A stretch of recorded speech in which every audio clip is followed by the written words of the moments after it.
La pandemia del COVID-19 ha puesto en escena dos tipos de respuestas estatales. Por un lado, cada estado ha usado sus poderes para controlar el territorio, cerrando fronteras nacionales, disminuyendo al mínimo posible las actividades de comercio internacional y paralizando en distintos grados sus economías.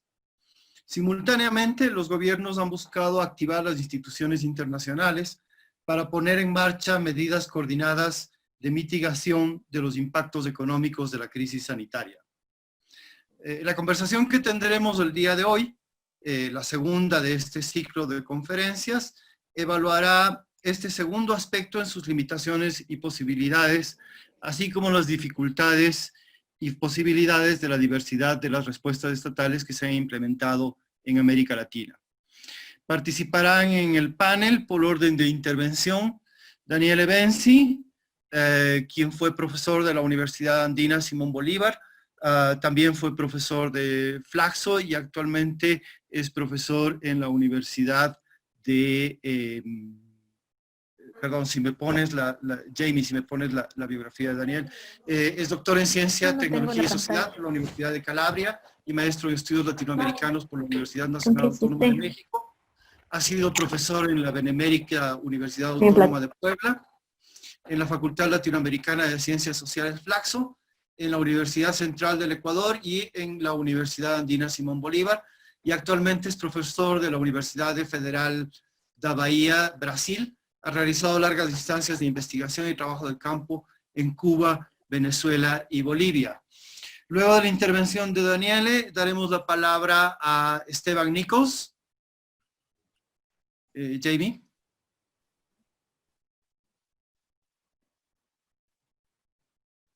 Esteban es doctor, PhD en Ciencias Políticas por la Universidad de Carleton, Canadá, politólogo internacionalista, obtuvo su máster en la Universidad de Manitoba, Canadá, y es economista por la Universidad de McGill, también de Canadá. Fue ganador de la Medalla del Senado en Canadá por su trabajo doctoral sobre la participación ciudadana en la elaboración del Plan Nacional del Buen Vivir. Esa fue su tesis de doctorado. Actualmente es profesor del área de Estudios Sociales y Globales y codirector junto conmigo del programa de investigación sobre las burocracias y los estados latinoamericanos, PRIVEL. Es también director del programa doctoral en estudios latinoamericanos en el área de Estudios Sociales y Globales de la misma universidad. Y finalmente contaremos con la intervención de Marco Romero. Marco es economista, obtuvo su título de en Economía por la Pontificia Universidad Católica del Ecuador. Luego hizo dos másters, el primero en Sistemas Financieros y Desarrollo por la Universidad de París I, la Sorbona, y otro máster en Economía y Política Internacional por el Centro de Investigación y Docencia Económica de México. Obtuvo su doctorado, PhD, en Relaciones Internacionales en la Universidad Nacional de Rosario, Argentina. Es actualmente director del área de Estudios Sociales y Globales y profesor investigador de la Universidad Andina Simón Bolívar. Mi nombre, como les dije al principio, es Pablo Andrade, seré el moderador del evento. Tengo el gusto de codirigir con Esteban Nichols el programa de investigación sobre las burocracias y los estados latinoamericanos, PRIVEL, que es el coorganizador de este evento dentro del área de estudios sociales y globales. Bien, al hacer la presentación inicial, dije que han habido dos respuestas de los gobiernos a la crisis sanitaria. En la primera reunión de este ciclo de conferencias, examinamos los impactos de las respuestas y las respuestas domésticas en Ecuador. Hoy día, sin embargo, nos interesa mirar la segunda respuesta en realidad. Los aspectos internacionales, o mejor dicho, los intentos de coordinación internacional. Daniele, tú vienes estudiando a Venezuela y Brasil desde hace algunos años. prestándole especial atención a las iniciativas de los gobiernos de esos países para generar instituciones regionales tales como UNASUR, ALBA, CELAC, o modificar las existentes como CAN o Mercosur. La crisis del COVID, sin embargo, ha encontrado a esos dos países en medio de un relativo aislamiento internacional y a los respectivos gobiernos intentando manejar complejas crisis económicas y políticas. En esas circunstancias, ¿cómo han interactuado estas crisis previas con la crisis sanitaria actual? Tienes la palabra. Sí, buenas tardes, Pablo, buenas tardes, colegas. ¿Me escuchan bien, cierto? Sí. Sí, perfectamente. Ok. Un gusto estar con ustedes. Muchas gracias, Pablo, por la invitación. Bueno, antes de hablar un poco de Venezuela y de un Brasil convulsionado, en donde me encuentro en ese momento, quisiera un poco ubicar el escenario internacional, regional, en el cual se está produciendo esa pandemia. Entonces comenzaría por comentar una cosa muy obvia, es decir, de que la pandemia del COVID-19 no ocurre en el vacío, sino en medio de una situación de crisis global ya muy profunda y que en mi opinión tiene por lo menos 6 vectores. 6 vectores estrechamente articulados. Y a partir de esos 6 vectores, yo quisiera ubicar el estallido del COVID como un acontecimiento que claramente representa un punto de quiebre, pero que se sitúa dentro de un periodo histórico. El primer vector que mencionaría sería el geopolítico. Una escalada de tensión muy peligrosa que se está dando en los últimos años entre Estados Unidos, básicamente, China y Rusia, cuyo punto de arranque, en mi opinión, se sitúa en el proyecto para un nuevo siglo americano, que fracasó ya desde 2003 con la invasión de Irak. El segundo vector es el económico.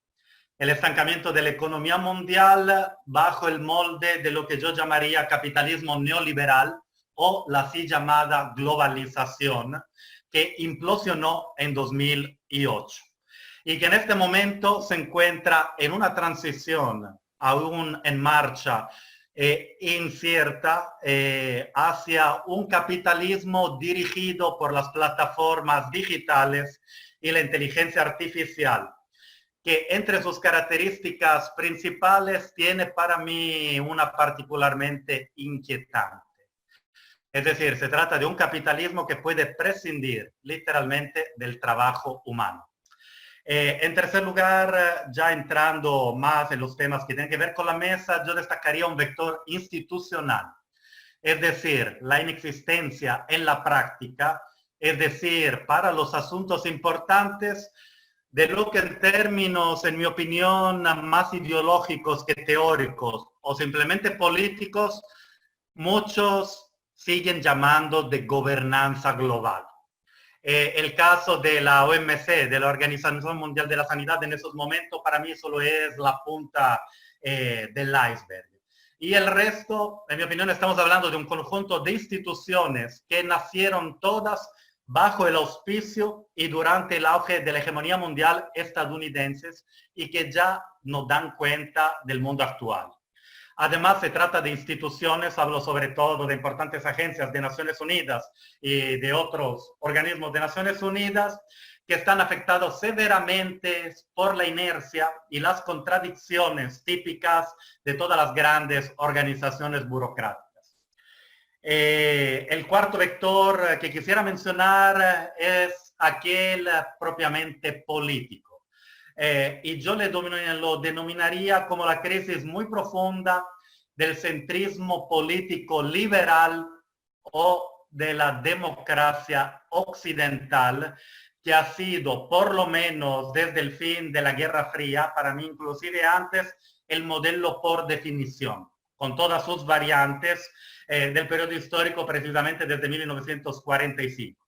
Ha sido a partir del fin de la Guerra Fría el modelo y la norma contra la cual comparar y considerar anomalías, desviaciones o inclusive perversiones, otras formas de estados y regímenes políticos. Bien, yo creo que este modelo hoy está siendo desafiado internamente por el ascenso del populismo de derecha y varios extremismos de derecha aún más inquietantes y peligrosos, y externamente por modelos de estados y gobiernos autoritarios que aparentan ser más eficientes en la gestión y en el control político, económico y social de los ciudadanos. Me estoy refiriendo claramente a China como el caso emblemático de este desafío de Estado y gobierno autoritario. El quinto vector para mí es social. Me refiero al incremento espantoso de la desigualdad al interior de los estados del mundo y entre regiones que se observan nítidamente en los últimos 40 años, precisamente desde 1980. Más complejo sería debatir la cuestión de las desigualdades entre estados. Lo dejo aparte, pero para mí en el vector social hay que incluir también lo que yo llamaría la crisis tanto de los valores culturales básicos de las sociedades liberales, aquellos que de ciertas formas podríamos considerar positivos, como también la crisis de algunas de sus instituciones ocultas más profunda, pero que en mi opinión hasta ahora han sido fundamentales para su funcionamiento. Me refiero en particular al patriarcado y al racismo. Y finalmente hay el sexto vector, el vector ecológico. En este caso para mí se trata de la crisis de verdad de un modelo civilizatorio. Y con modelo civilizatorio me estoy refiriendo a las relaciones entre sociedades humanas y ecosistemas. La crisis de un modelo que ha sido basado en los imperativos titánicos del progreso y del desarrollo y que ha considerado al hombre con la H mayúscula, por definición blanco y heterosexual, como amo del universo. Y aquí voy al segundo punto de mi intervención. América Latina, en la dinámica articulada de estos 6 vectores, tiene evidentemente peculiaridades específicas como región y en sus subregiones, y claramente si uno se pone a buscar más allá de mi marco, que es global, especificidades de cada estado y de cada sociedad. Ahora bien, en términos general, como región, yo creo que la crisis pandémica nos encuentra bastante mal parados, en una situación muy delicada, de la cual yo destacaría algunos elementos para mí marcantes del periodo posterior a lo que conocimos como aquel de los gobiernos progresistas.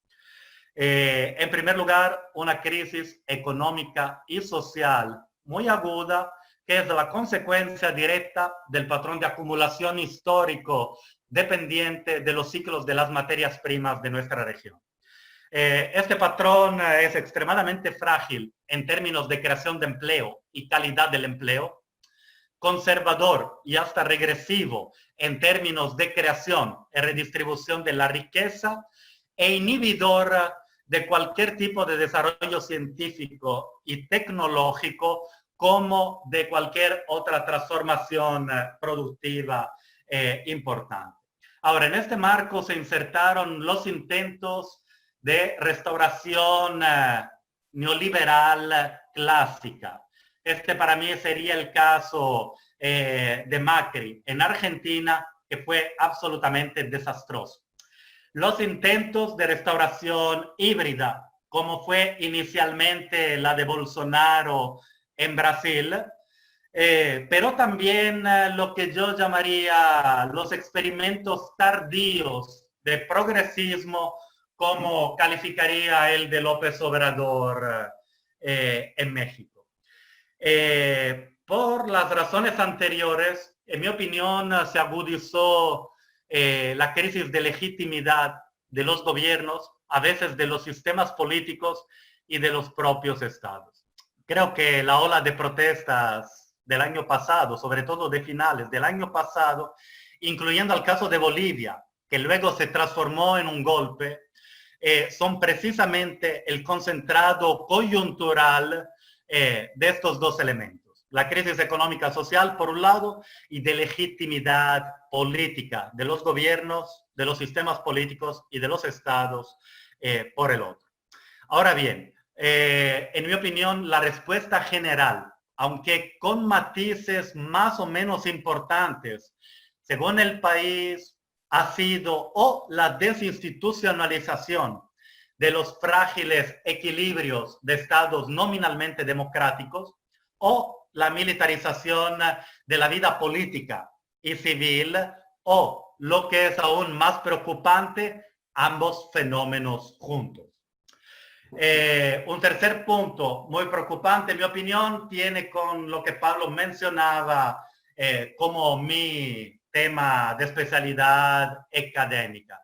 Es decir, un proceso muy rápido de disgregación y fragmentación regional. Y evidentemente no estoy hablando únicamente de los organismos regionales o de integración, sino de las relaciones mismas entre países y subregiones.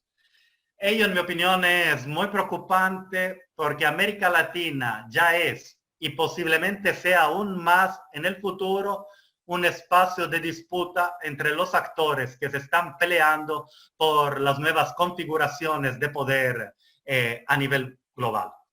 En términos muy concretos, y espero con esto no asustar a nadie, en mi opinión es extremadamente inquietante la posibilidad concreta hoy en día de conflictos de vastas proporciones, es decir, la posibilidad de que entre en nuestra región la guerra de una manera que había sido desconocida, yo diría, en los últimos 70 años o quizás más. Y aquí, evidentemente, entro en particular a hablar de Venezuela y Brasil. Hay una paradoja en hablar y hasta sugerir ciertos elementos en común entre la situación actual de Brasil y Venezuela. La paradoja consiste en que son los dos países que buscaron a comienzos de este siglo y hasta cierto punto tuvieron cierto éxito, sobre todo el Brasil de Lula, en proyectarse como referentes positivos de América Latina a nivel internacional. Pues hoy en día son mundialmente referentes negativos en extremo.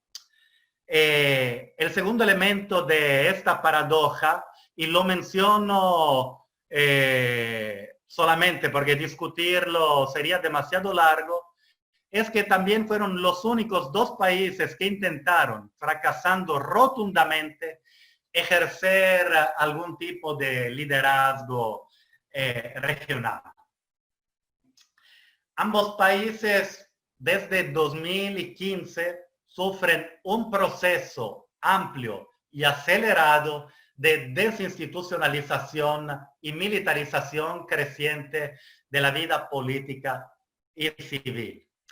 Si en el caso del gobierno de Maduro es más fácil hablar de autoritarismo, un autoritarismo atípico en todo caso, yo diría, porque es un autoritarismo que tiene otro presidente en el país, un presidente que ha sido nombrado por un Congreso tan inconstitucional como el gobierno de Maduro y por el Departamento de Estado estadounidense, y que no logra consumir un cambio de régimen. En el marco de una crisis económica y social de proporciones bíblicas. En el caso de Brasil, yo creo que la situación es bastante más compleja y sutil.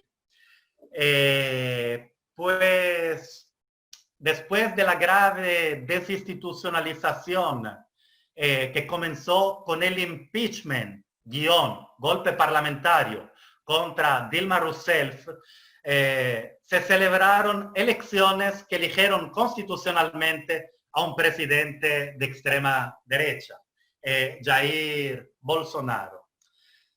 Desde que asumió, sin embargo, el presidente comenzó a poner bajo tensión la frágil institucionalidad democrática del país y ahora, en este momento, en plena crisis sanitaria, está jugando la carta de la confrontación y de la radicalización, como ha destacado recientemente el politólogo Andrés Singer, agudizando una crisis política que posiblemente en este momento no tiene comparación en el mundo. La negación de la gravedad de la pandemia por parte de Bolsonaro y de su círculo está provocando choques severos con los gobiernos estaduales, con sus ministros y aliados políticos, tanto civiles como militares y parte de la ciudadanía. Un importante filósofo de la izquierda brasileña, Paulo Arantes, quien por cierto sostiene la tesis de que el bolsonarismo como fenómeno societal y movimiento social expresa las características de un movimiento propiamente fascista, hace una semana dijo justamente que en este momento no tiene sentido hablar de coyuntura en Brasil porque la coyuntura está cambiando todos los días. Entonces no voy a hacer pronósticos de corto plazo ni tratar de describir la situación a diario, porque en mi opinión no tiene mucho sentido. Solo quiero señalar el riesgo muy actual de que en medio de la pandemia, que por cierto es grave y se está agravando en términos sanitarios, hay elementos muy concretos que podrían tornar posible el recrudecimiento y hasta cierta estabilización de las tendencias que ya mencioné. Es decir, la desinstitucionalización de una democracia frágil y la militarización. Ojo, ello también es cierto en el caso absolutamente real, posible, de impeachment o destitución del presidente, que podría darse por motivos institucionales, políticos y hasta penales, consideradas las relaciones y vínculos que tiene su familia con las milicias paramilitares de Río de Janeiro.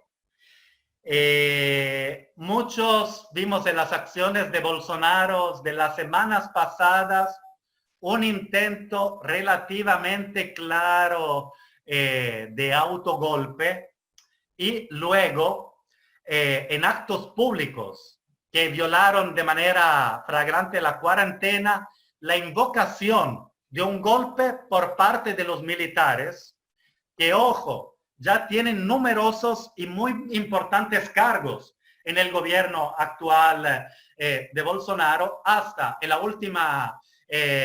el último acto del domingo pasado, invocando el cierre del Congreso y del Supremo Tribunal Federal. Sin embargo, según Andrés Singer, que ya mencioné, estoy citando literalmente, el mayor riesgo, según él, para Brasil no es el de un autogolpe, sino el de un continuo y apenas perceptible deslizamiento hacia una situación autoritaria con la aprobación de las Fuerzas Armadas. Y Singer cita el concepto de autoritarismo sigiloso de Adam Pressworky para pensar concretamente en esta situación. Para Singer, la posición de los militares es hasta ahora enigmática. Yo creo que esto es parcialmente cierto. La cuestión, en todo caso, es que es para muchos, tal vez para la mayoría de los observadores, en esta posición o posiciones al plural, porque si bien existe claramente un partido militar, ya no parece tan monolítico y cohesionado. Esta es seguramente una de las claves, probablemente la principal, del desenlace de la crisis institucional que vive Brasil en estas semanas. Yo creo que la guerra puede entrar a América Latina por la puerta de Venezuela. No voy a recorrer las etapas de la crisis institucional, económica y social que desde 2014 azota muy severamente a ese país y que, como saben, tiene una proyección regional extremadamente delicada y multifacética. Solo quiero decir dos palabras sobre mi punto de vista acerca del régimen venezolano. Sigo pensando que la mejor forma de caracterizar al chavismo y al actual gobierno pretoriano de Nicolás Maduro es aquella de un tercermundismo radical tardío. Para mí, tercermundismo, igual que populismo, no es un anatema o una palabra despectiva, sino es una forma de caracterizar ciertos regímenes, pero también movimientos políticos e ideologías políticas. Pues bien, no han sido raros en la historia de los últimos 70 años los casos de regímenes tercermundistas que, de tendencialmente autoritarios, se volvieron totalmente autoritarios, por un conjunto de razones. Y todas ellas, en mi opinión, aplican a Venezuela. Sus fracasos económicos modernizadores, su centralismo en la figura del líder y del partido y la dificultad de reemplazo, el papel preponderante de los militares, los choques con la potencia estadounidense, cuyas políticas, en mi opinión, no hay por qué no calificar no solo de imperialistas, sino de criminales, sobre todo en este momento. En el caso del fenómeno bolivariano y del chavismo, la caracterización tercermundista tiene claramente su complemento necesario en los fenómenos característicos del populismo latinoamericano y del rentismo petrolero. Hoy Venezuela padece no solo escasez de alimentos, insumos médicos y otra amplia gama de bienes, sino también, paradójicamente, de gasolina, lo cual da la medida de la crisis en cursos. La debacle de PDVSA, que tiene causas internas muy profundas, pero también que ha sido agudizada enormemente por las políticas de embargo y saboteo estadounidenses y de otros países, representa, en mi opinión, el fracaso más claro de este tercermundismo radical tardío en un estado rentista petrolero. Las condiciones para saber qué está pasando en términos sanitarios en relación con la pandemia son más precarias en Venezuela que otros países como Brasil, México y Ecuador, en los cuales, sin embargo, se especula ser importantes el número de contagios y muertes no diagnosticadas. Ahora bien, es curioso, sino propiamente morboso y sádico, que a pesar de la explosión de la pandemia global, la cual está afectando muy severamente a Estados Unidos, el gobierno de Donald Trump está redoblando sus esfuerzos para la caída del gobierno de Maduro, induciendo el colapso económico y alentando toda clase de desestabilización. ¿Por qué no ha caído ese gobierno hasta ahora? Creo que hay que considerar por lo menos 4 factores y estoy cerrando.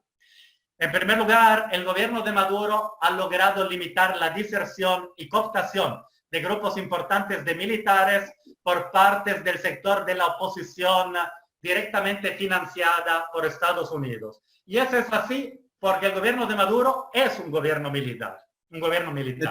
Daniele, estás ya sobre el tiempo. Te pido por favor que redondees para dar paso a los otros participantes. Claro. En segundo lugar, porque tiene un esquema de distribución de beneficios esenciales y otros beneficios que ha logrado exitosamente en términos mafiosos el control de un sector importante de la población. Porque la oposición radical ha sido incapaz de crear a su alrededor un consenso mínimo, y el apoyo que recibe de Estados Unidos, que es muy ambivalente, se ha revelado escaso y contraproductivo, porque el gobierno ha recibido un importante apoyo económico chino, militar ruso y de inteligencia cubano. Además de eso, a través de una dolarización informal, el gobierno ha logrado mitigar, al menos parcialmente, el problema de la hiperinflación. Al calor de esta pandemia y sus secuelas, en el caso de Venezuela estoy pensando en primer lugar en la caída abrupta del precio del petróleo. Algunos de esos factores pueden mudar, inclusive repentinamente, quebrando un equilibrio extremadamente tenso y precario. Es ahí que, en mi opinión, el espectro de la guerra tiene cabida, cuyas consecuencias para la región en su conjunto serían desastrosas. Eso es todo de mi parte. Pido disculpas por haberme pasado el tiempo. Muchas gracias. Gracias, Daniele, por esta primera estimulante y polémica contribución. Seguramente habrá posibilidades de que puedas ampliar más sobre los temas que has trabajado en las preguntas del auditorio. Daniele de alguna manera nos muestra la heterogeneidad de la región, la heterogeneidad de las respuestas regionales, que si uno se limita a la información provista por los medios de comunicación masivos o por las redes sociales, no aparece como tal, aparece más bien como una homogeneidad.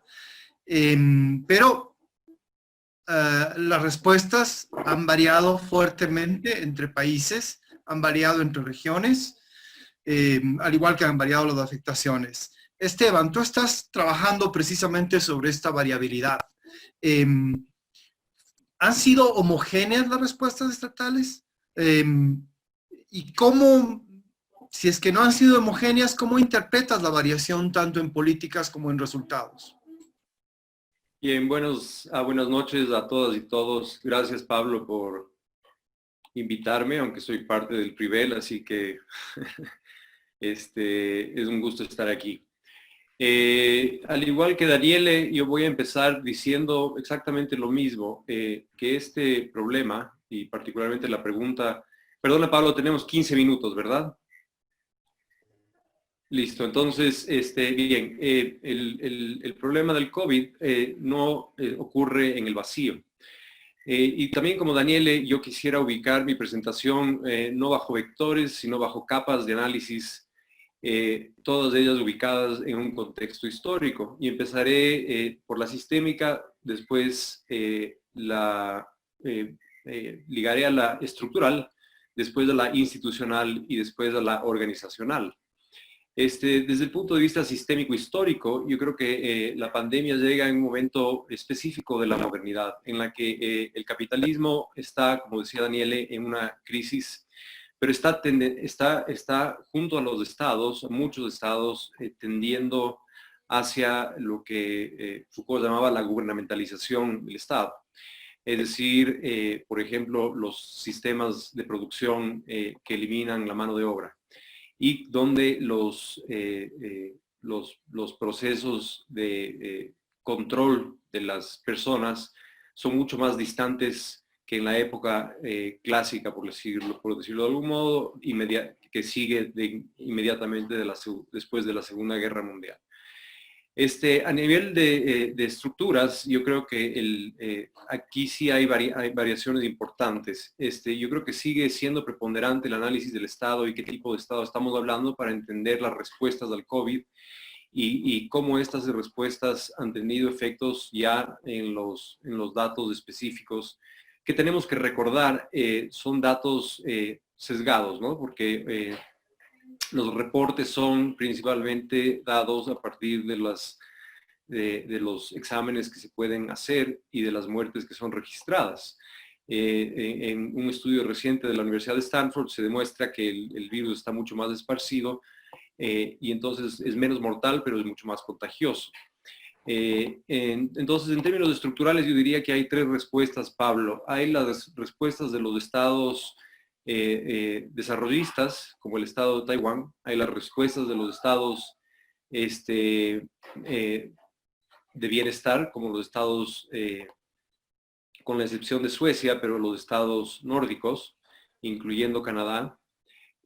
Nueva Zelanda, aunque no es nórdica, pero de todas maneras me refiero a la noción de nortes y sures sociológicamente hablando, no geográficamente hablando. Y la tercera, los estados neoliberales y los estados neoliberales dependientes como los latinoamericanos. Entonces estas han sido las respuestas y yo creía que podrían categorizarse de esa forma. Las respuestas de los estados desarrollistas, principalmente ubicados en Asia, lo que han hecho es, primero, tener, sí, efectivamente, una aproximación policíaca en un principio y después una aproximación, yo diría, más bien laxa en términos del control de poblaciones. Debemos recordar lo que decía hace un momento sobre el nuevo estado de la modernidad, ¿no es cierto? Esta modernidad del riesgo, esta modernidad de la gubernamentalización de las poblaciones. Y una particularidad de los estados desarrollistas del Asia es ahora la vigilancia de las poblaciones. Entonces, es muy importante entender que los asiáticos están vigilados de manera permanente, lo que no ocurre en otros países. Entonces, la efectividad y las respuestas de los países asiáticos tiene que ver con esto de la vigilancia, yo diría incluso el panóptico asiático, que es el nuevo patrón del Estado desarrollista en Asia. Liderado evidentemente por China, pero Taiwán le sigue, a pesar de que Taiwán tiene la particularidad de que el 75%, al menos en las estadísticas formales, el 75% de la población está apoyando a la primera ministra de Taiwán. Entonces, hay un apoyo a un proyecto de Estado ahí, hay una base social en la cual se asienta y esto es crucial para cualquier respuesta a esta pandemia. Después tenemos las respuestas de los estados de bienestar. Aquí hay un bagaje mixto. Entonces, en Europa hay dos grupos, ¿no es cierto? De Francia, Italia, España por un lado y los países nórdicos por otro, excepto Suecia, que tiene una alta tasa de infecciones y una alta tasa de mortalidad y que ha tenido una aproximación diferente. Pero la lección de los países, yo no sería tan no sé cómo decirlo, perdona Daniel, extremo en la evaluación de la globalidad, porque yo creo que de cierta manera lo que los datos del coronavirus nos indican es que hay un problema grave en la desarticulación del Estado. En eso sí estamos de acuerdo con Daniele. Yo creo que parte de la modernidad, de la cuarta modernidad o la modernidad del riesgo, dependiendo del sociólogo que leamos, radica en la desarticulación del Estado. Y esto, en primer lugar, parte por la desarticulación de los sistemas de redistribución. Uno de ellos siendo el de la salud, por supuesto. Entonces, vemos que las crisis se redistribuyen de manera distinta.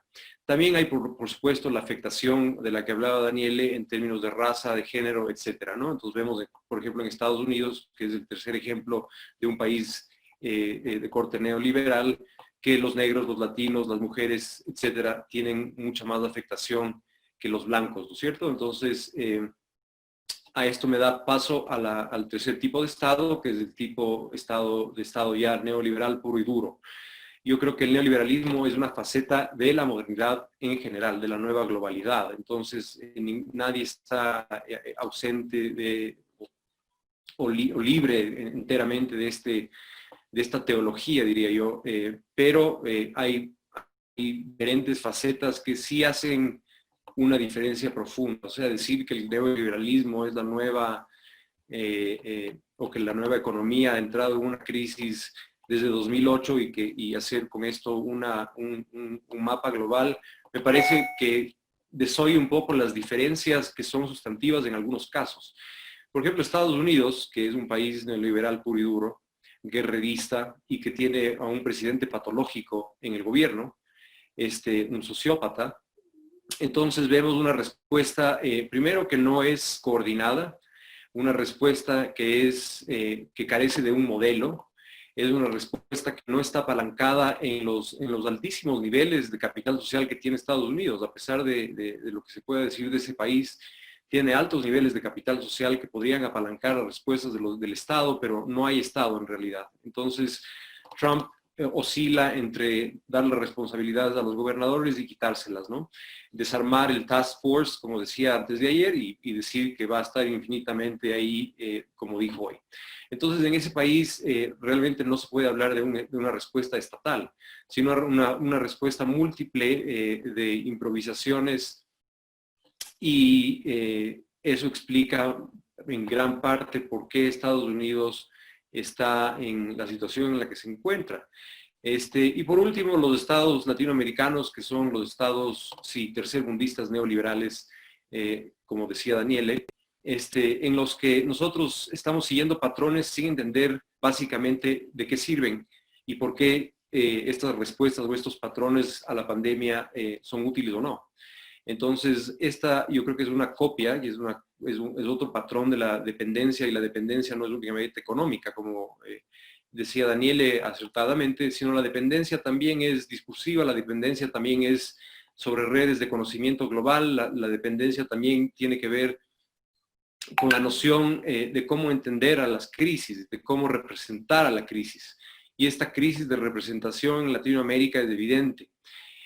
Además que Latinoamérica también se ubica en un contexto en el que no estamos preparados para generar los datos que se necesitan para tener respuestas, digamos, enfocadas, y estamos en el patrón de siempre, una crisis económica, una crisis de inequidad profunda, una crisis de la infraestructura económica que nunca ha sido superada, en la que la capacidad de empleo la capacidad de generar empleo pleno es casi nula, donde los pocos esfuerzos de industrialización se han visto comprometidos en varios países, incluyendo donde está Daniele, Brasil, México, Colombia, en menor grado Ecuador, pero también Ecuador. Entonces tenemos una respuesta variopinta que no tiene tampoco que no es muy discernible, sino que es una serie de improvisaciones en torno a esta pandemia. Entonces no hay realmente respuestas coherentes en Latinoamérica o que se las pueda dar coherencia. Entonces esto es a nivel estructural. Después, a nivel institucional, yo creo que hay una crisis en general democrática. Esta crisis democrática se expresa sí en varios niveles. Yo no creo que el mundo, pienso que el mundo está en una crisis de democracia o una crisis democrática, si quieren, o un déficit democrático, pero esta tiene muchos matices, y estos matices hacen diferencia en la vida real de las personas. Yo creo que, volviendo un poco a la cuestión sistémica de la que hablaba, una particularidad de este problema es que ha creado, y ayer, si es que estuvieron en la charla que di ayer, esto ha creado una crisis ontológica en nuestras vidas, más que una crisis como una guerra, en la que sabemos que habrá un ganador y un perdedor, y el perdedor saldrá con el palo de menor tamaño, ¿no? Pero aquí realmente la incertidumbre ontológica es importante, y aquí se puede pescar el río revuelto. Y esto nos da pie a pensar en los peligros de los que hablaba Daniele. Uno de ellos yo creo que es la guerra. Además, viéndolo sistémicamente, vivimos esta modernidad de la que hablo yo, se caracteriza, además de los elementos que dijo Daniele, que debo enfatizar el cambio climático y las inequidades en los sentidos de ser, como diría Bruno Latour. Tenemos que añadir el peligro de una guerra nuclear, que me parece es muy importante. Me parece que las guerras económicas pueden desatarse, pero también yo creo que hay que unir esto al análisis institucional. O sea, tenemos que también ver a los gobernantes y quién gobierna los países. El caso de Trump y Bolsonaro realmente son outliers, son casos extremos. Es muy difícil repetir un Trump. Puede ser que en el futuro que tal vez Daniele vea, los Trumps van a multiplicarse por miles, por millares. Yo no lo creo. Yo creo que esta es una excepción incluso para un país como Estados Unidos, ¿no? Y yo creo que va a haber un cambio de gobierno y creo que eso va a tener algún efecto, ¿no? Y por último, en la capa organizacional, lo que vemos es que aquí sí hay una diferencia gigantesca entre las respuestas de los países que tienen mayor organización o capacidad organizativa y de coordinación y los países como Ecuador que no la tienen. Esto hace, como dije hace un momento, que se debilite la relación entre capital social y respuestas estatales. Y cuando digo respuestas estatales, no me refiero a respuestas gubernamentales, sino me refiero a respuestas estatales, es decir, el movimiento estratégico de los recursos de la población y del territorio para poder enfrentar a esta pandemia. Esta movilización no ha ocurrido en Ecuador, por ejemplo, y tampoco en los países latinoamericanos en general. Lo que ha habido son respuestas puramente gubernamentales de política pública y esta política pública depende muchísimo, ahora que estamos en la época de los datos, depende muchísimo de la generación de datos y del conocimiento de estos datos, ¿no es cierto? Y el procesamiento de estos. Un ejemplo claro es que el lunes Ecuador tenía 31.000 muertos y ahora tenemos 20.000, 29.000 muertos. Entonces, esta incapacidad de procesar datos está ejemplificada de manera cruda en esta corrección que tuvo que hacer el gobierno en sus estadísticas, ¿no es cierto? Entonces, yo creo que estas 4 o 5 capas de análisis nos ayudan a entender las diferencias no solo en los acercamientos al problema, sino en los efectos que han tenido estos acercamientos al problema. Entonces, la crisis sistémica, la crisis estructural, la crisis institucional y la crisis organizacional o organizativa, ¿no es cierto? Entonces, esas tienen que ir unidas dentro de un contexto histórico un poco más de larga data, de lo cual no voy a hablar en este momento por cuestiones de tiempo. Y creo que con eso cumplo casi exactamente mis 15 minutos. Gracias, Pablo. Gracias, Esteban, por haberte sujetado de manera muy disciplinada al tiempo, y creo que tu exposición complementa, pero también da un interesante contrapunto a lo que manifestaba Daniele. Quisiera ahora pasar a discutir precisamente este aspecto que ustedes dos de alguna manera han mencionado, pero no han elaborado del todo, y es la cuestión de la coordinación dentro de una institucionalidad internacional. Ahora, tal vez habría que empezar por un punto inicial. Esa institucionalidad en gran medida estaba planeada para otras cosas. Es decir, una institucionalidad que emerge básicamente luego de la Segunda Guerra Mundial, ¿no es cierto? O que evoluciona a partir de desarrollos de la Segunda Guerra Mundial. Estoy pensando, por ejemplo, en la Unión Europea, la propia OMS, la propia ONU, ¿no es cierto? Las instituciones de coordinación global en términos económicos. Esta institucionalidad de alguna manera se ha intentado hacerla funcionar para coordinar acciones en esta crisis. Marco, tú trabajas muchísimo, has trabajado muchísimo sobre estos elementos de institucionalidad internacional. Así es que te voy a pedir que nos describas brevemente cuáles han sido esos intentos de coordinación, cuánto han avanzado y qué limitaciones tienen. Bien, buenas tardes, muchas gracias. Me parece que para responder a esa pregunta, unas primeras constataciones obvias, pero que son necesarias, es que si hay una amenaza con el carácter global como la que tenemos hoy día, no hay otra. Entonces, es absolutamente evidente, lo han señalado muchos analistas, todas las organizaciones internacionales, que es indispensable para solucionar definitivamente el problema una aproximación y una cooperación internacional sólida. Por lo tanto, analizar cuáles son las tendencias en ese proceso, qué se ha avanzado o cuáles son los actores que están presentes en esa coordinación, más allá de solamente los estados o las organizaciones internacionales, me parece que frente a lo que estamos presenciando es absolutamente útil. Lo que yo voy a hacer es simplemente una serie de esbozar algunos elementos que me parecen dignos de un análisis mucho más profundo. En primer lugar, es necesario diferenciar, como decía, entre los actores capaces de generar esa dinámica de cooperación internacional, y allí me parece que hay que distinguir claramente entre las comunidades epistémicas, las expresiones de la sociedad civil, en particular las ONGs, y los estados que se expresan en parte en la dinámica de las organizaciones internacionales.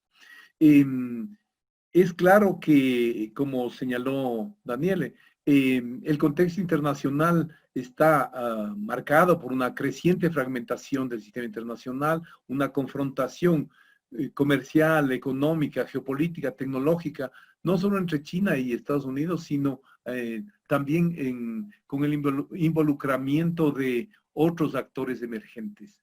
El papel de la Unión Europea en el sistema internacional y sus dinámicas está también bajo creciente escrutinio y cuestionamiento. Entonces, en ese escenario me parece que para señalar una primera constatación que es importante es que frente a la presente crisis hemos visto la consolidación de un proceso de conformación de comunidades epistémicas, de redes de expertos formadas por académicos, científicos e investigadores, que se ha consolidado y ha profundizado sus nexos.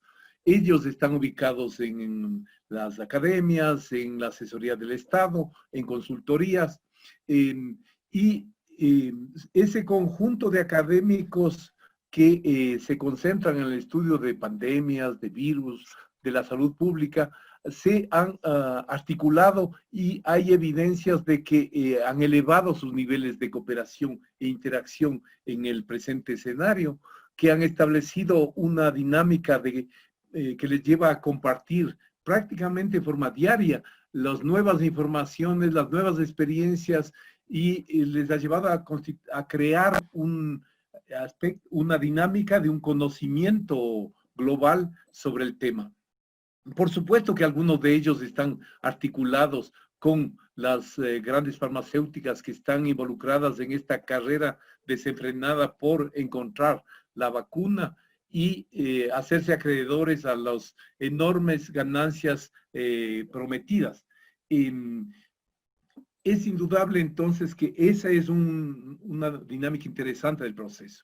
A otro nivel, en el ámbito de la sociedad civil, me parece que también, sobre todo en zonas calientes por el lugar que ocupan en la movilidad humana, en Italia, en Grecia, en Siria, en Irak, donde hay campamentos de refugiados donde está gente realmente concentrada en verdaderos campos de concentración. La única fuerza que ha permitido evitar que hasta el momento la crisis del coronavirus genere ahí una mortandad horrorosa han sido básicamente ONGs locales, ONGs regionales y de alcance más global, que han asistido a esos sectores de población y han impedido que se provoque esa hecatombe. También me parece que en otro ámbito hay ONGs ambientales que, por ejemplo, nos han permitido alertar al mundo, o digamos, han alertado al mundo sobre, por ejemplo, actividades que en este escenario de más bien alivio para el medio ambiente se han agudizado aprovechando del desvío de la atención de los gobiernos hacia el tema del coronavirus y que han exacerbado, por ejemplo, la pesca ilegal en aguas cercanas a las Islas Galápagos en Ecuador o en la zona cercana entre Argentina y las Malvinas. Es decir, esas flotas asiáticas, muchas veces apoyadas por sus gobiernos, básicamente de China, pero también de otras naciones asiáticas, han acelerado su presencia. Los únicos que han alertado sobre esos procesos y lo que significa esas amenazas han sido también ONGs ambientalistas que han creado en las décadas pasadas elementos de vigilancia de este tema. En cuanto a los otros actores, a los estados, complementando algunos elementos que ha señalado Esteban, considero que desde el punto de vista de la propensión o no a coordinar internacionalmente, es preciso señalar que la respuesta inicial de muchos estados fue el sálvese quien pueda. El cerrar fronteras, el bloquear acceso de aviones, sí, incluso se llegaron a registrar disputas por el acceso a importaciones de insumos básicos como máscaras, respiradores, etcétera, en el cual entraron diversos estados, incluso los Estados Unidos. También han constatado varios de estos estados los niveles de dependencia del abastecimiento chino de insumos elementales para enfrentar amenazas como esta. Entonces, la fase inicial ha sido absolutamente caótica y sí, con bajísimos niveles de coordinación. Hubo allí, vale la pena señalar, a mediados de marzo, una reunión del G7 en el que básicamente plantean el compromiso de hacer frente a la pandemia colectivamente, con todos los esfuerzos que sean necesarios, pero enfatizan claramente su propensión a privilegiar el tema de la recuperación de la economía. A mediados de abril también se reúne el G20, pero básicamente aprueba, quizás lo más interesante, la suspensión de deuda de los países más pobres, propicia planes masivos de ayuda a personas y a empresas, y nada más por ese lado. Han existido flujos de cooperación luego de pasar este inicial momento en el cual varios países, por supuesto también con enfoques geopolíticos claros, han impulsado flujos de cooperación, por ejemplo, de China, de Rusia, de Cuba, hacia determinados países, en particular hacia los más vulnerables.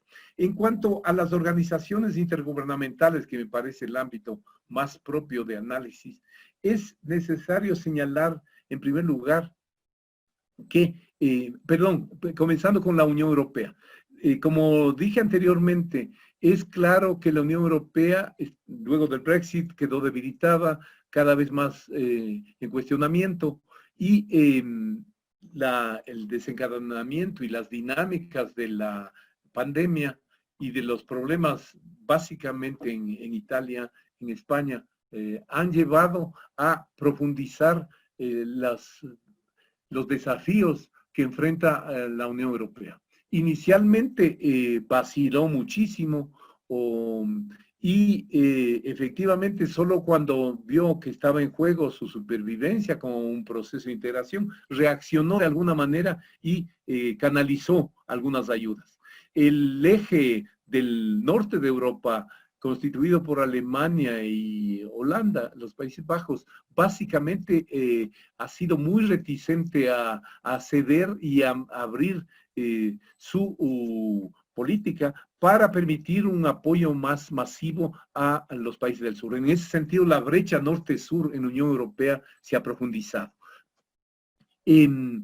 En el ámbito de las organizaciones intergubernamentales, es claro, ya veníamos escuchando desde fines del siglo pasado una serie de cuestionamientos a su papel, en lo que se denominó la crisis del multilateralismo.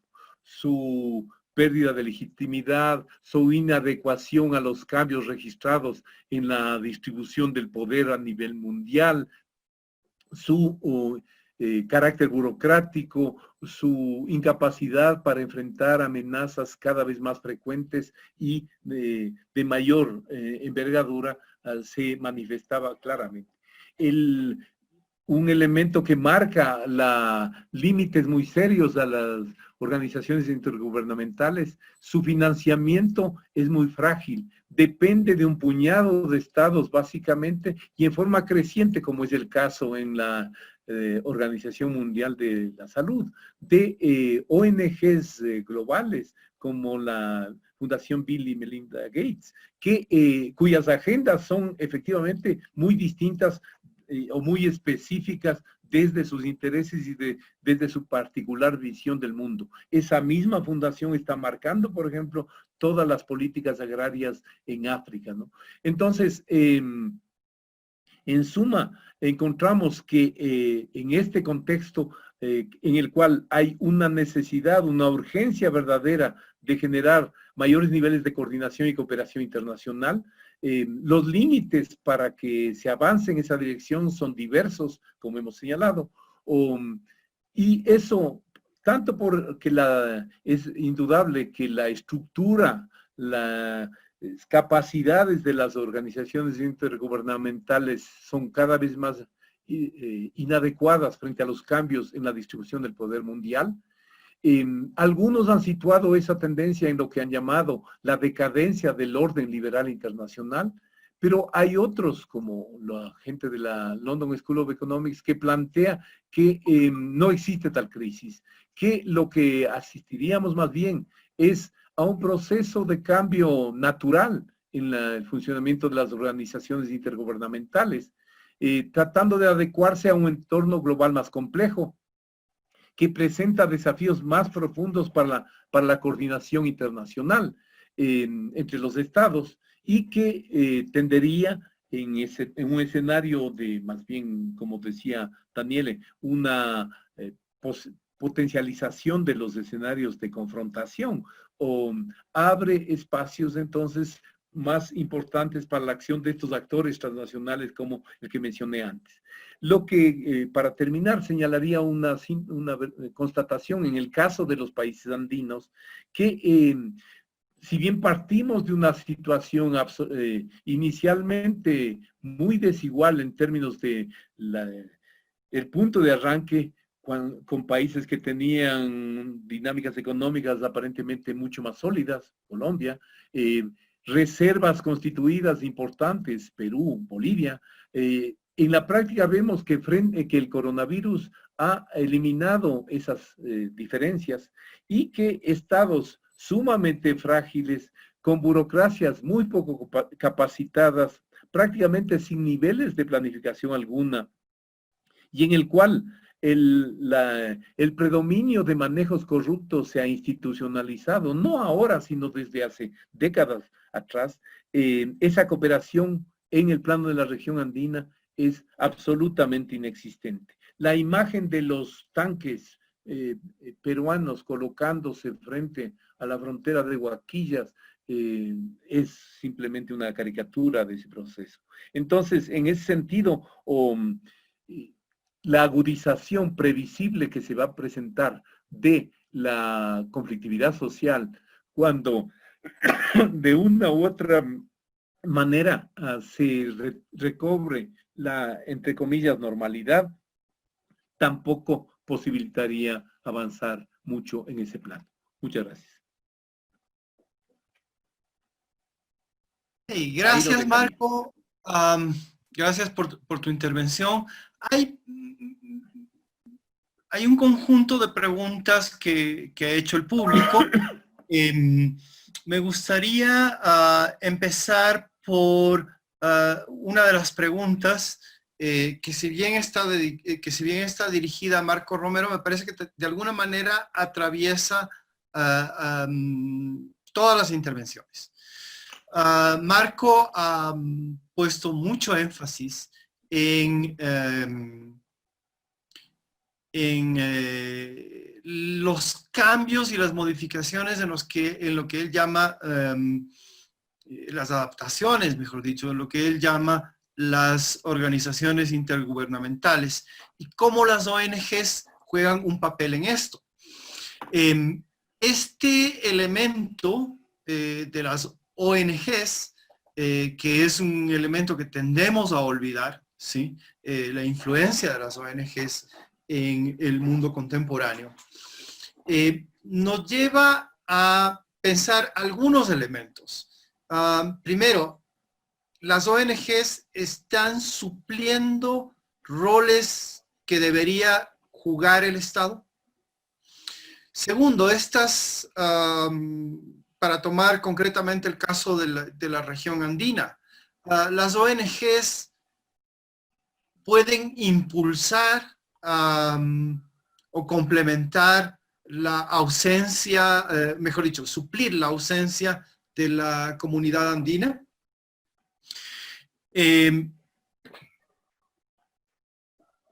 Esa sería una primera pregunta que les dejo para los tres. Luego hay preguntas individuales que podríamos empezar, aunque también hay un tema que es común para los tres, y que es la cuestión de la desarticulación de las capacidades estatales, la desarticulación de las organizaciones internacionales, y el doble fenómeno de, por un lado, crecimiento de corrupción, por otro lado, ausencia de planificación, perdón, dije doble fenómeno, triple fenómeno, y en tercer lugar, la tendencia al autoritarismo. No sé cuál de ustedes les gustaría empezar con la primera pregunta. Daniele, sugiero.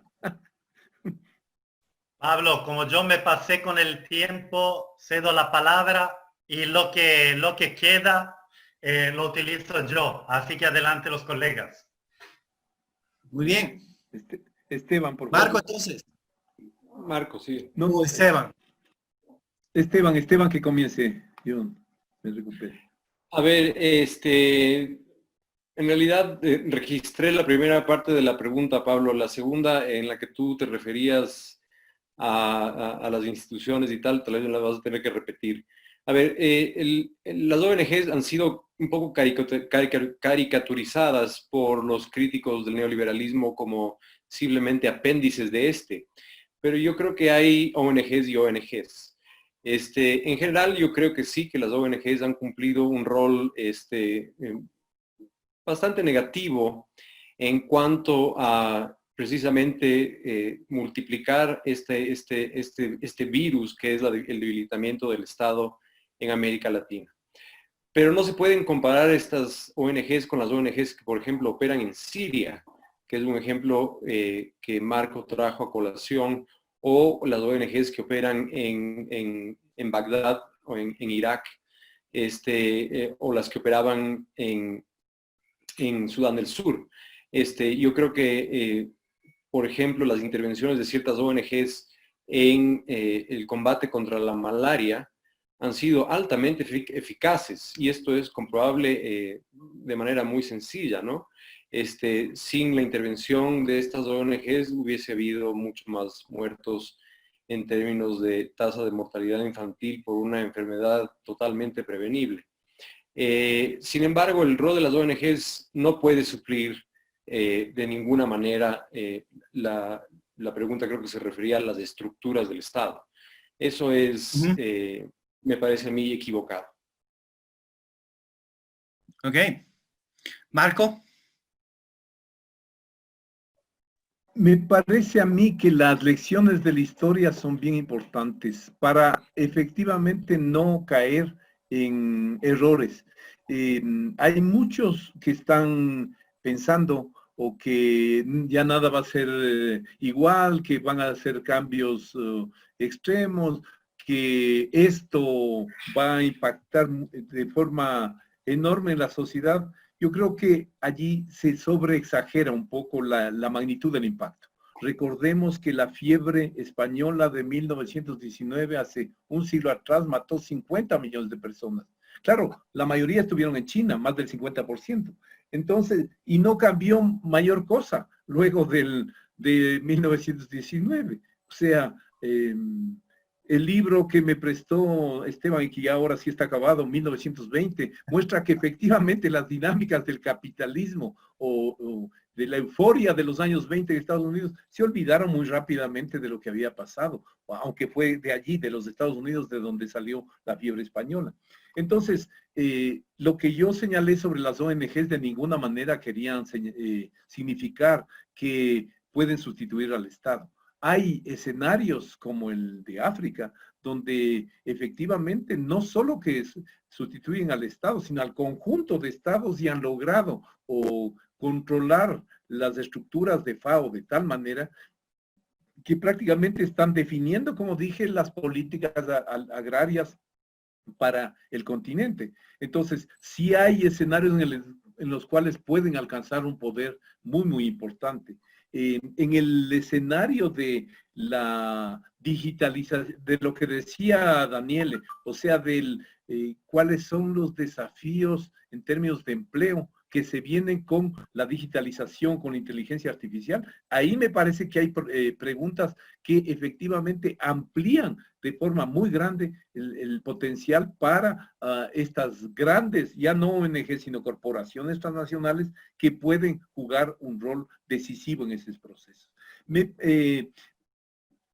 Hay otra pregunta que le he visto y que me atrevo a contestar. O sea, es indudable que si un efecto que ese sí no va a ser menor es la indudable desglobalización. El hundimiento que se va a producir del comercio, o aún en las versiones más optimistas de que sea una evolución en B, que cae este año y para el siguiente, la que planteó el FMI, para el 2021 ya nos recuperamos, eso es absolutamente improbable.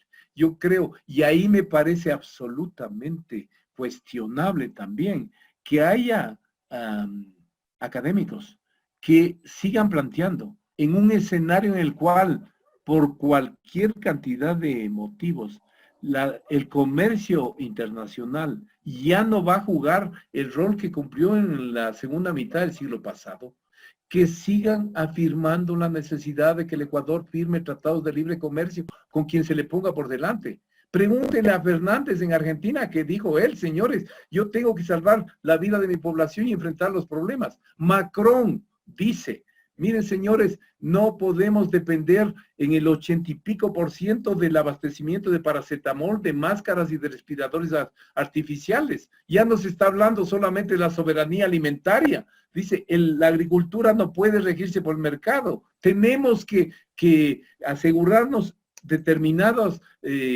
necesidades básicas por nosotros mismos. Entonces, me parece que lo más importante es entender que ahí sí va a haber cambios, en la dinámica de la economía, en la organización del capitalismo, y ahí sí creo que la CEPAL está acertando, quizás en el último diagnóstico, en la necesidad de revalorizar los espacios regionales al interior de nuestros países y en las proximidades de los mismos, en la región andina. Quizás allí hay alguna perspectiva para que la comunidad andina, que alguien preguntaba si existe todavía, creo que era como es Raúl Mideros, o efectivamente ahora es una ficción. Ok. Daniele, ¿quieres agregar algo?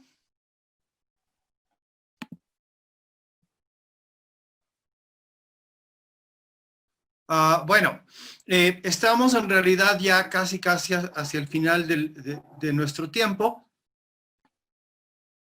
Ya, entonces dale, adelante, Pablo. Mi posición no ha cambiado sobre las ONGs en los últimos 15 años, así que quien me conoce, las conoce de sobra. Bueno, hay un tema, yo creo que este panel ha sido muy rico en temas que deberían seguir discutiendo, que deberíamos seguirlo discutiendo, que bueno, que de alguna manera hemos seguido dialogando, porque lo acaba de decir Daniele, el tema de las ONGs lo hemos discutido en más de una ocasión. Seguramente vamos a seguir debatiendo sobre algunos de estos puntos. Hay preguntas que se han quedado en el tapete que a lo mejor las vamos a poder cubrir en futuros eventos.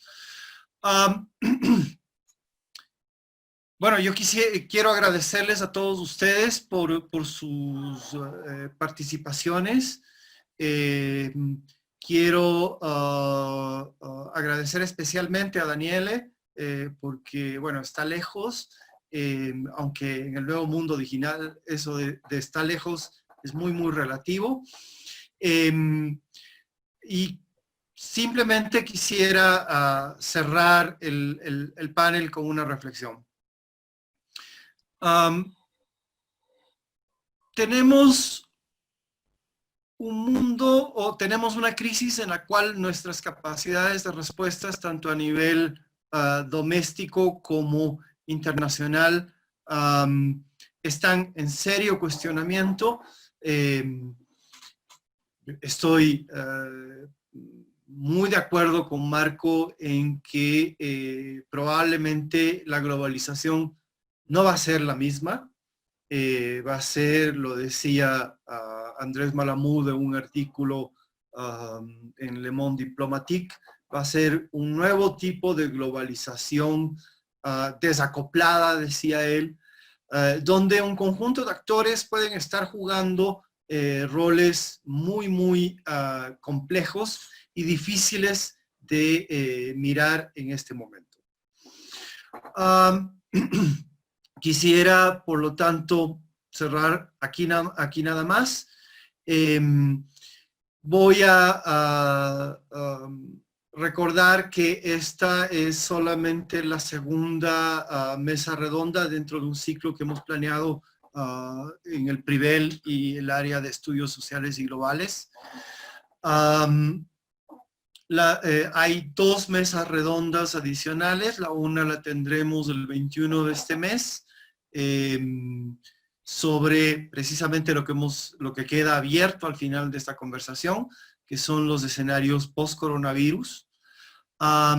Y luego tendremos el 4 de junio una pregunta que a lo mejor nos tortura solamente a nosotros, y digo nosotros los académicos, pero que yo creo que los desarrollos en Ecuador, los desarrollos recientes en Ecuador, muestran que es una pregunta que debería interesarnos a todos los miembros de la sociedad. Y esto es, ¿qué está pasando con la educación? ¿Qué está pasando con las universidades en estos momentos? Y no me estoy refiriendo solamente a recortes presupuestarios, me estoy refiriendo también al hecho de que del día a la mañana, y lo digo casi literalmente en el caso del Ecuador, y lo digo casi literalmente en el caso de la Universidad Andina Simón Bolívar, hemos pasado de un modo en el cual el acumulador era físico a un modo descentralizado que incluye nuevas formas o nuevos recursos para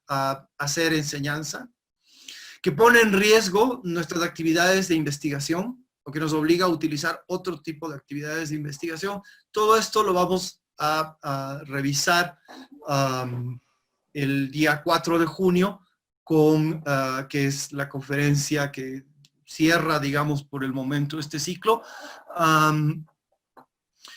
con la participación, bueno, de rectores y profesores de varias universidades, tanto nacionales como internacionales. Adicionalmente, quiero recordar, y le voy a pedir acá a Jamie que me ayude proyectando la lámina respectiva. Adicionalmente, quiero recordar que este es un evento que ocurre en el contexto de un área académica de la Universidad Andina Simón Bolívar, que es el área de estudios sociales y globales. El área de estudios sociales y globales tiene una oferta académica muy importante, que la ha venido trabajando durante varios años, y que si el escenario de que, en fin, mañana no vamos a salir a un mundo radicalmente diferente, pues se va a producir, ¿no es cierto? Esperamos también en octubre de este año, pues volver a poner en marcha nuestra oferta académica con las modificaciones, ajustes que tengamos que hacer. Por favor, la siguiente lámina.